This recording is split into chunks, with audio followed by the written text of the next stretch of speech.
Good morning, everybody. Obviously, our thoughts are with everybody who's been impacted by that earthquake in Victoria, and we know that people in New South Wales have even felt the tremors. So our thoughts are with everybody, and we hope everybody stays safe and accounted for during this very difficult time.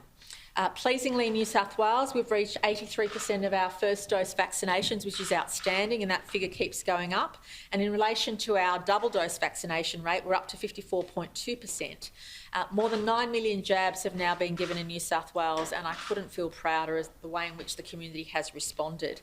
Now, in terms of 12 to 15-year-old children, as we know, they were recently invited to come and get vaccinated.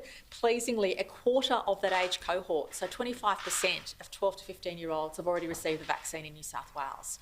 An outstanding result, given school isn't commencing till the 25th of October. So it demonstrates how keen families are to make sure everybody is staying safe. To 8 p.m. last night, we had 1,035 cases of community transmission, and regrettably 5 people lost their lives. And again, we extend our deepest condolences and sympathies to the family and loved ones of those 5 individuals, which Dr. Chant will provide greater detail on.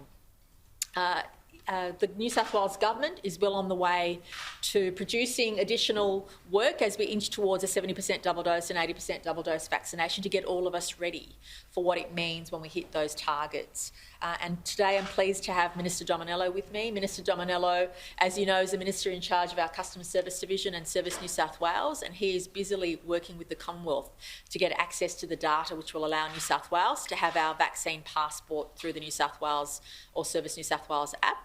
And Minister Dominello will discuss where we're up to with that, so that when we hit that 70% double dose, irrespective of when it is, we're ready to roll out that vaccine passport. I wanted to again assure our business community that the New South Wales Government will have a similar compliance regime to before the Delta outbreak. We'll make very clear what responsibilities individuals and businesses have in making sure everybody complies to the rules. It won't be very different to what happened beforehand, but of course, as we get closer to that time, we'll remind everybody what the expectations are of business, government and individuals working together to ensure that's the case. The New South Wales Government is also busily working on our 80% roadmap. So we've obviously put out our 70% double dose roadmap, which we expect will start implementing very excitingly somewhere in the middle of October. And we'll know obviously closer to that time.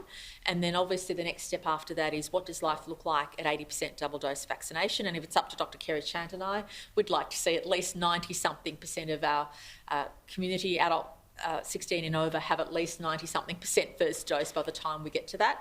And in all likelihood, we are looking towards seeing those healthy figures.